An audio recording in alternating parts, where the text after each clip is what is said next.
stay on the gas. Brock's a real strong rider. He's got a lot of endurance. If we can hang tough and hopefully catch Ricky, maybe Rick can make a mistake or something, and everything goes well, we'll just see. Guys, want to interrupt you guys.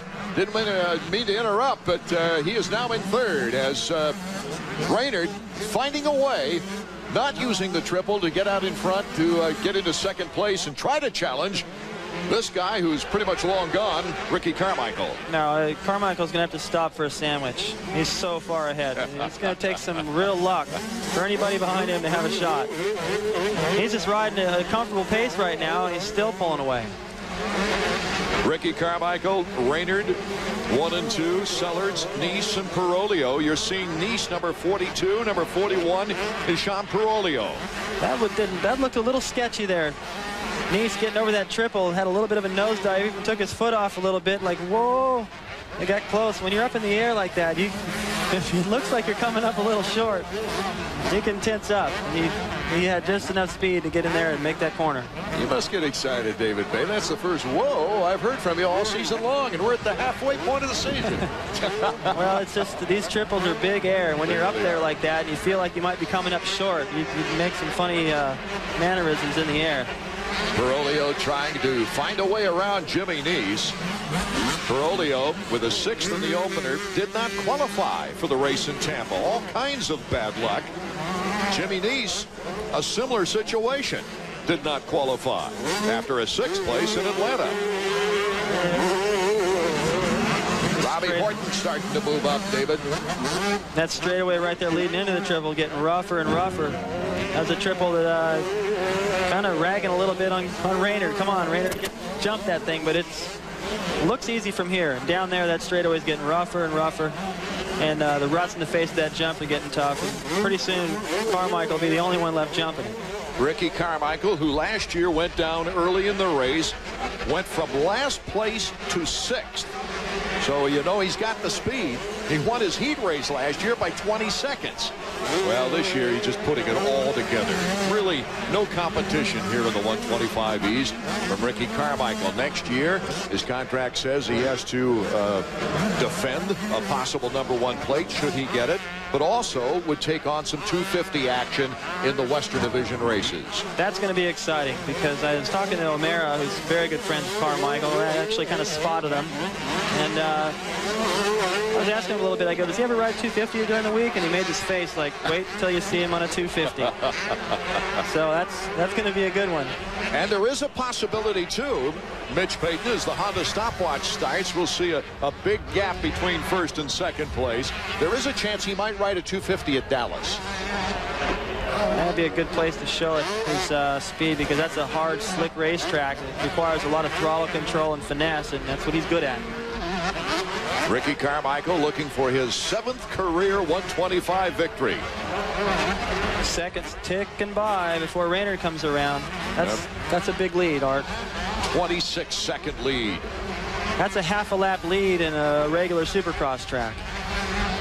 So Ricky Carmichael having his own way in front of friends and family from Florida here at Daytona. Over that finish line jump, just beautiful. It makes it look so easy. The momentum that he's got.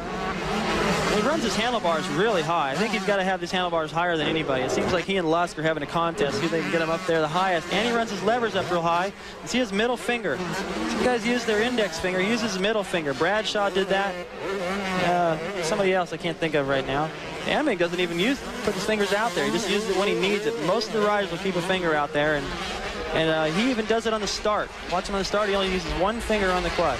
Another thing that surprised me when I went down to see the bikes, the handlebars are very, very flexible, but the mechanics were telling me it's to cut down vibration from the engine and the motors. Right, and you get a 123 lap time, which is pretty fast, and he's just out there cruising now. And you know, everybody has their own preference. Bob Hanna, I couldn't even ride his bike. I couldn't even see where I was going when I'm riding his bike because there was so much vibration. He liked that thing, no rubber mounts. He liked that thing to be very rigid and feel everything that the motorcycle was doing, where some of the other guys liked the rubber mounts. Johnny O'Mara, as a matter of fact, liked his bars swept back quite a bit further and a lot more flex in there to take out the vibration.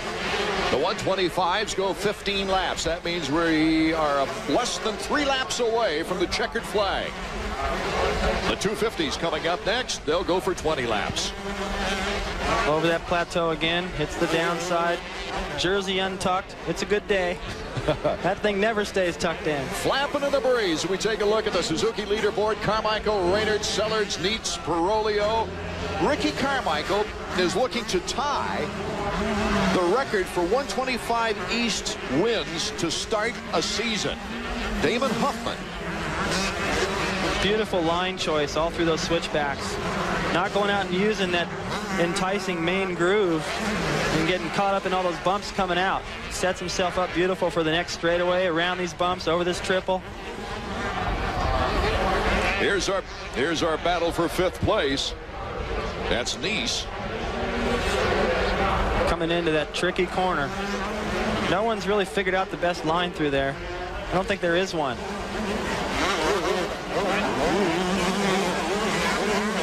And you see the difference between Carmichael getting over that plateau. Carries so much more speed through there. Pocaroba, Anthony Pocaroba, number 40. And we go back to Parolio, 41.